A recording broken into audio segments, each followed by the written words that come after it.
नमस्कार प्यारे विद्यार्थियों। आप सभी 10वीं बोर्ड के विद्यार्थी ध्यान दें कि अपना जो काव्यखंड है उसमें कुछ लेसन यानी कि लगभग 3 लेसन बाकी हमारे, तो उनको हमें बड़ी बात अध्ययन करना है। बहुत ही इम्पोर्टेंट लेसन है। तो देखिए अभी काव्यखंड में जो लेसन हमारा है, लेसन में जो कविता उसका नाम है प्रभो। ईश्वर को हम प्रेम से, दया भक्ति से प्रभु, प्रभो, आनंद दाता, पता नहीं किस किस नाम से जानते हैं। तो प्रभु को लेकर एक कविता का यहाँ रचना की है और रचनाकार कवि जो हैं वो जयशंकर प्रसाद हैं। जयशंकर प्रसाद एक ऐसे हस्ताक्षर हैं जिनकी महिमा में जितना कुछ कहा जाए कम है। हिंदी या हिंदी साहित्य के क्षेत्र में इन्होंने, जैसे हम बात करते हैं कई बार आचार्य रामजी शुक्ल जी हैं या और भी बात करते हैं। उसके बाद देखिए जयशंकर प्रसाद की बात करें जो आपके सिलेबस में है, तो जयशंकर प्रसाद के नाम के पहले एक शब्द लगाया है छायावादी। ठीक है, तो आप जानते हैं भली बात है कि जयशंकर प्रसाद का अगर सच्चाई जाने ना तो इनका जो बचपन है बहुत अधिक दुखों में बीता है। और जिस इंसान ये बचपन में दुखों में पला बढ़ा हो वो क्या बन सकता है, क्या कर सकता है। लेकिन प्यारे विद्यार्थी, बोर्ड के विद्यार्थी, आपको जुनून जोश के साथ इस पाठ को पढ़ना चाहिए। क्यों? इस लेखक परिचय, कई परिचय को पढ़ेंगे। लेखक भी बहुत अच्छी रचना, कविता, निबंध सब लिखते हैं ये। तो कविता लेखक कवि की बात करें यहाँ पे, तो ये ऐसे कवि भी हैं जिनका अगर व्यक्तिगत कवि परिचय पढ़ते हो या कोई पाठ लिखा है गद्य में, निबंध है, तो लेखक परिचय पढ़ते हो, जानकारी ये रहेगी ना, तो ये जानकारी जब आपको पता चलेगी तो आप अचंभा करेंगे कि कोई भी आदमी, कोई भी व्यक्ति है वो कितना सहनशील होता है, दुखों को झेल करके, दुखों का सामना करके और इतने बड़े मुकाम पे पहुंचा जा सकता है। ये हम सीखेंगे जयशंकर प्रसाद से। बात करते हैं कि छायावादी, मैंने क्या कहते हैं छायावादी, और मैंने आपको बता भी दिया है और वीडियो में और बता दूं। छायावाद एक विधा है, एक लेखन शैली है कि जैसे हमारे 4 जो मुख्य कवि इसमें आते हैं, 4 में एक आप हम पढ़ रहे हैं।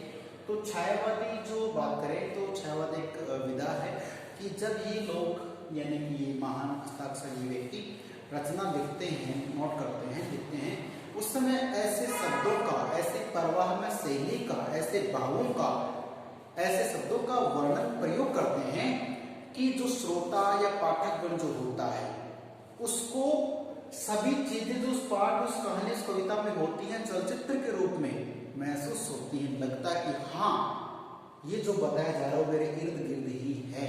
तो ऐसा महसूस करवा दिया जाता है। इस अद्भुत विधा को, इस अद्भुत कला को छायावाद कहा जाता है। ठीक है, ये साहित्य का मैटर है, इनके साहित्य में चलता है, बहुत बड़ा मैटर इसका है। लेकिन आप इतना ध्यान रखें कि ये इनकी लेखन शैली का एक तरीका है। तो ये छायावादी, इसलिए छायावादी कवि जयशंकर प्रसाद का जन्म 1889 में, कितने में? 1889 1889 ईस्वी में काशी उत्तर प्रदेश में हुआ है। और इसी के साथ मैंने याद रखने के लिए बता दें कि इनका जो देहांत है 1937 में हुआ, 15 नवंबर के दिन। ठीक है, चलिए बात करें काशी के सुंघनी साहू। सुंघनी साहू, तो आपको बता दूं कि इनका जैसे पिताजी हैं देवी प्रसाद जी, तो जो देवी प्रसाद जी हैं, देवी प्रसाद जी और उसके कितने पढ़े लिखे यहाँ वर्णन नहीं है, लेकिन आप ध्यान रखें इनका एक प्रिय गुण है, इनकी अच्छाई वो क्या है, ये शिक्षा प्रेमी है। शिक्षा प्रेमी मतलब जो भी व्यक्ति पढ़े लिखे होते हैं उनको बहुत अधिक प्रेम करते थे, उनको तवज्जो देते थे, इज्जत देते थे, मान सम्मान करते थे, विद्वानों का आदर करते थे ये। तो जिनके पिताजी इतने अच्छे विचारों के होंगे, उनकी संतान कितनी अच्छी हुई आप समझ सकते हैं। तो देवी प्रसाद जी के घर में तो इनको ना वहाँ के लोग इनके पिताजी को सुंघनी साहू के उपाधि देते थे, कहते थे। इनका जो परिवार है वो सुंघनी साहू के नाम से जाना जाता था। तो सुंघनी साहू परिवार देवी प्रसाद जी के घर पे 1889 में जयशंकर प्रसाद जी का जन्म हुआ। लेकिन प्यारे विद्यार्थियों, समय बड़ा बलवान है, इस बात को कोई नकार नहीं सकता।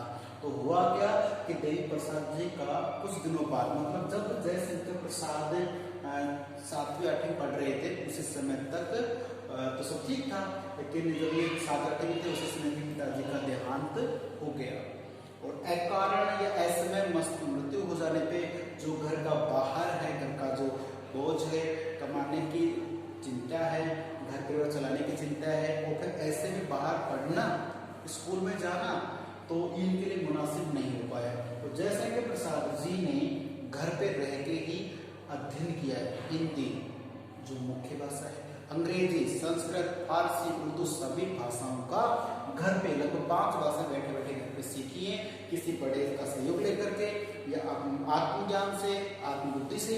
इतना महान कार्य किया, और जब ये संबल हो गए, समर्थवान हो गए, तब इन्होंने जो अपनी कॉलेज की शिक्षा भी प्राप्त की है, बड़ी शिक्षा भी प्राप्त की है। ठीक है, तो ये इनकी व्यक्तिगत जानकारी प्यारे विद्यार्थी, यहाँ से लेकर यहाँ तक इनकी मैंने शॉर्ट जानकारी दे दी है।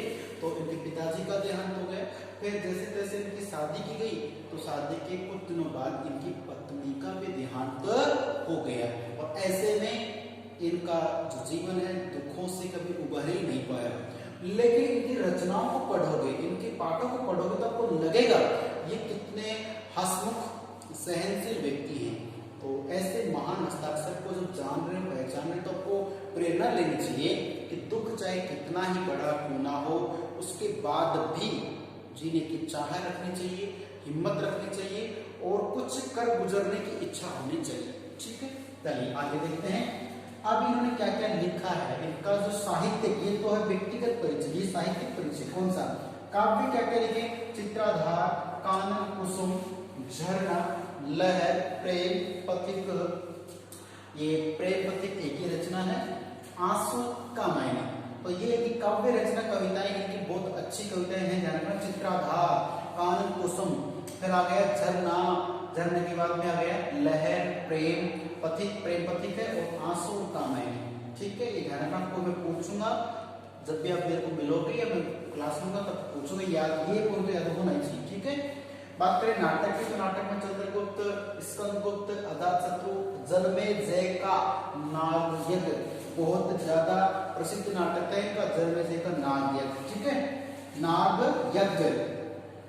ध्रुव स्वामी ने एक सुंदरी का, एक महिला का ये नाम भी है, और उसी को लेकर रंगमंच पे एक नाटक खेला जाता है, उसी के नाम से नाटक बनाया गया है ध्रुव स्वामी ने। ठीक है, करुणालय, कामना, समझते हैं एम्बिशंस होती है आपकी, कामना, कल्याणी, कल्याणी बाद में है परिणय, प्रायश्चित, सज्जन, राज्यश्री, विशाख, एक घूंट, ये इनके क्या थे लास्ट में नाटक थे।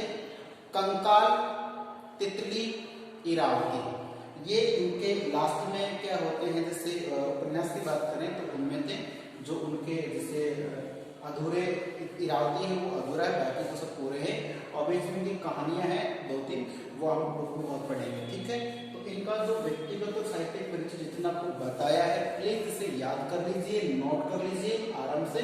ठीक है, ताकि आपको याद हो सके, आपके एग्जाम में आएगा आप कर सकें। ठीक है, अब पढ़ेंगे प्रभु किस बारे में कही गई है कविता, इसको जानेंगे। तब तक के लिए नमस्कार, धन्यवाद।